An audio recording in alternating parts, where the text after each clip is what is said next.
Well, Dragonfolk, the time has come.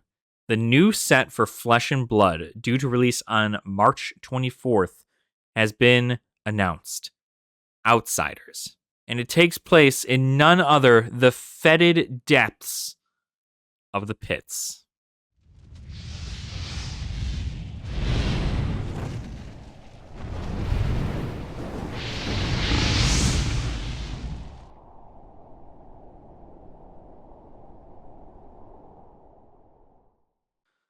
Welcome on in, Dragonfolk. I hope you're all having a fantastic day. I know I am. My name is Ashen Wings, and today we are going to be talking about the new set that was just announced for Flesh and Blood. Now, hold on. This is not going to be like Magic the Gathering, in which we are going to be diving into a new set, even though Dynasty just released last month. This set is due to release on March 24th, and the pre-releases are due to release about a week before that. So we have all the way until March to do all of our theory crafting and all that stuff. But I wanted to go over what we know about the pits, what we might be looking forward to, and some rumors that have spread in regards to what we might be possibly seeing in Outsiders. So first, let's go ahead and take a look at the image, right? I'll go ahead and throw it up on the screen here. We essentially have what looks like a weird fishnet mechanologist, essentially, on top of what seems to be a pirate ship. This character seems to be burning the ship down with a torch almost. This was not shown in the Twitter image. The Instagram image that I have up for you right now kind of shows a little bit more of the overall picture, but you do get to see that they are on top of what seems to be a pirate ship, because there is not only a flag at the top of the little mast there, but there's also a small little pirate hat noted at the end of one of these poles. So it seems that this pyromaniac is essentially just burning this place down. But what does this exactly mean for a place like the pits? So for those of you who don't know what the pits is, I'm also pretty brand new to learning about it, but it definitely seems like a very interesting setting. We do have the introduction in the last set, Dynasty, of the assassin who belonged to the Spider Guild. And the Spider is actually located, their little headquarters is located in the pits. So it is very fitting that we get to go and see what that's all about. Maybe we're going to see some new assassin stuff during this set. Who is to say? But if this set is really draftable, then of course the draftable sets are going to have new heroes in it, or maybe not even so new, maybe reworked heroes of the sort. But there are plenty of ways that this set could go, especially with it being in a chaotic area like the pits. Now, for me to describe what the pits are like, I'm going to kind of show a few clips. If any of you have seen Arcane, you may even know what I'm talking about. A lot of what Metrix, the world above the pits, is, and the pits themselves, are often compared to Piltover and Zaun, right? Piltover is essentially the progressive city above ground where, the wealthy exist and the intelligent are held in high regard, and schools all over the place. And then you have Zaun, which resides underneath Piltover. This is all League of Legends lore, so obviously I'm just making a comparison here. But Zaun is much like the pits, in the sense where you have a bunch of crime lords down here, a bunch of mercenaries, the absolute filth of the world exist in Zaun, as well as the pits. And they are both very much so a opposite of one another. One is very law and order, and the other one is nothing but pure chaos and destruction, pretty much. Now, with the pits, we go ahead and take a look at this. Again, essentially the same concept. It is a land underneath Metrix, which is the city above, and Metrix is booming and bustling with a whole bunch of, technology and, crazy different mindsets of people, very intelligent, highbrow individuals. Whereas the pits have all of the essential deadbeats and criminals and anybody who attempts to even survive down in the pits is a strong, strong individual because you need to fight for your life in the pits at all times. And that is because, well, crime is rampant. And again, like we know, the Assassin Guild, the Spider, is in the pits. But are we going to see more assassin stuff in this set? Who knows, right? We do have a small little, what seems to be a leak in regards to possible future things for the set. Of course, don't take my word for this. I do not have access to any of this information personally. I am simply going off of what several people have said based on their own connections. But it seems that Dragon Shield has put up pre-orders for distributors, right? For people who are able to buy things at distributor prices for 4 different hero sleeves for Outsiders. Now, this spoiler essentially has happened before. They have done this with Uprising, where they have had 3 hero sets of sleeves, but did not announce who the heroes were until the heroes were unveiled. So essentially, what we are going to be doing from now until spoiler season is trying to figure out who is in the set. Now, I for one believe because we did not get any Arachne sleeves in Dynasty, we only got the Emperor sleeves, that this is an opportunity for Arachne to get a new set of sleeves. Now, of course, does that mean Arachne is going to be in the set? I'm not entirely too sure. There could very well be another assassin that is introduced in this set, but I feel like 2 assassins in 2 sets may be a little too much, but only time will tell. I think the difference between what I can tell between a draftable set and a supplemental set or an expansion set is that when you have a draftable set, you need to make sure that every card can be utilized. And if there's no assassin hero, but they choose to put in assassin support, then that is not going to make any sense, and that card essentially is going to be thrown to the wayside. But again, I don't do much of the drafting, so I wouldn't really know, but that seems to be the consensus. With Uprising, you had a bunch of Draconic and Ninja and Illusionist stuff, as well as Wizard stuff for Icelander. So let's just assume Arachne is getting one of those sleeves, right? That means that we have 3 spots left open for new heroes that are going to be introduced in this set. Now, it could very well be 4 because there have been 4 in things like Monarch. But regardless of the number, I wanted to talk about what those heroes might exactly be. And of course, we have to talk about our little fellow over here who is burning down a pirate ship. So this could mean several things. First and foremost, this individual is actually belonging to the Torched gang. Torched is one of the 5 gangs that are in the pits. Torched are essentially just pyromaniacs. They love to burn stuff. They love fire. They end up hurting themselves because they have no concept of fire safety. They love explosives. It's like the perfect mix, right? Now, in this specific situation, we don't know whether or not this is a hero or if this is maybe just an action card. But we can tell right now that it is in fact from what it seems to be, definitely a Torched gang member.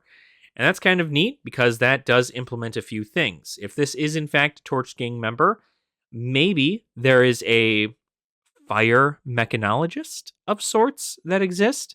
This does kind of seem to be a elemental mechanologist in a way that allows you to still have the same moves. Metrix and the pits share kind of the same love, except while Metrix is more refined in their mechanology, the pits is definitely more crude and crass. You have a lot of people implementing mechanology in like machine with actual body parts, usually. Kind of like an amalgam, almost like Frankenstein-esque kind of thing here. So could this very well be a fire mechanologist? Well, I mean, the odds are that could be the case. We did not get a new mechanologist in some time. And now that we are taking place in a place right under Metrix, the chances of that are probably not too bad. It's either that or this is a different kind of class altogether, maybe like a maniac or something, right? They could flavor a maniac in somewhere.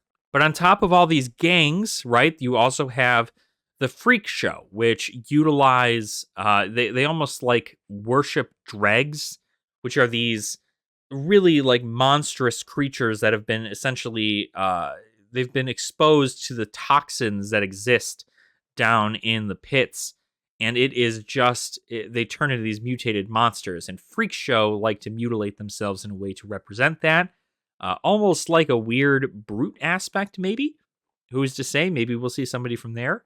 Then, of course, we have the numbskulls. Numbskulls are much they're denoted by their skull equipment. They utilize a lot of bone as equipment, even like helmets made of bone and so on and so forth. So I'm not too sure where those guys reside. We haven't seen anything about them, but maybe that could be something in regards to this. We do also have the Jawbreakers. Now, the Jawbreakers, I don't expect to get anything really, because their whole thing is they just break jaws. It's not like flavorful in a way. The only thing that's really they're known for is putting grenades in people's mouths and blowing them up, right? That's like their signature move for this. Then, of course, you also have the Blockheads. The Blockheads is the fifth gang, and they are essentially just himbos, pretty much. And maybe not even in the good sense. They're just brutes, but not like a brute class. They're very strong and hard-headed, but they are very, very well organized and have even taken over parts of the pits as time has gone on. And they've even defeated a bunch of the smaller gangs that have existed in the pits. But then, of course, we came across a blurb that I wanted to go over on a possible class we might be seeing in this set, and I'm very interested to take a look into this.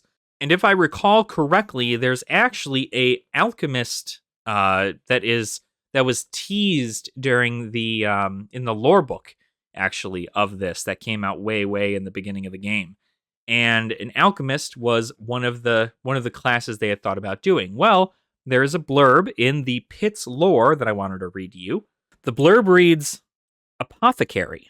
Apothecaries are individuals with some amount of training in alchemy and potions making, selling their wares to the denizens of the pits, which range from healing tonics and poultices to poisons and drugs. Ill from the mining fumes and lack of sunlight, weak to disease and infection, the denizens of the pits have little choice but to rely on the work of apothecaries, however questionable their intentions might be.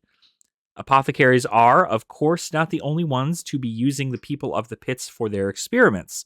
It is not uncommon for the scientists and doctors of metrics to seek test subjects, and the pits provide an endless supply free of charge. So with that being an important little blurb there, we very well could be seeing an alchemist class being introduced in here. Now, I don't know if they'd waste an entire pits-related set on an alchemist, but who knows? This is probably a good time to do it, right? Getting some kind of weird potion-making thing, because you got to do what you can to survive down there. Very interesting concept, and I'd like to see that. That very well could be one of the new heroes that we see in this set.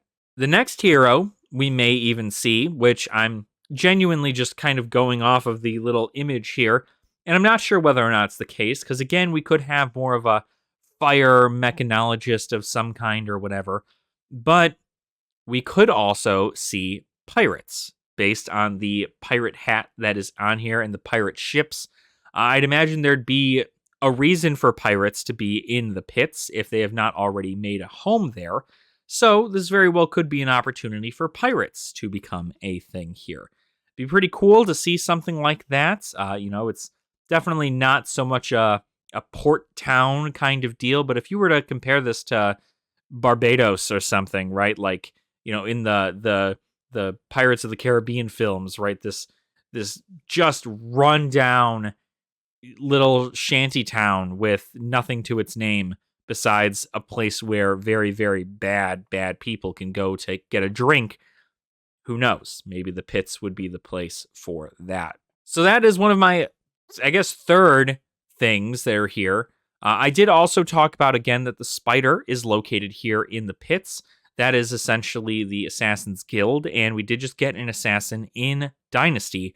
But if we are to get another assassin that would allow it for more assassin support to be put into this set, which is flavorful in and of itself, but I'm not too sure that's what LSS wants to do in regards to this. Of course, we also move on to the Blackjack's Mercenary Guild.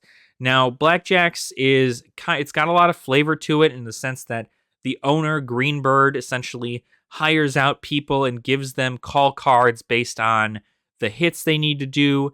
There are only a certain amount of really, really powerful mercenaries that come and go from this place. And essentially, if you kill those mercenaries, you get their card. And if you show it to Greenbird, he's like, yo, you're cool. Like, you took their place, essentially. You're the better mercenary.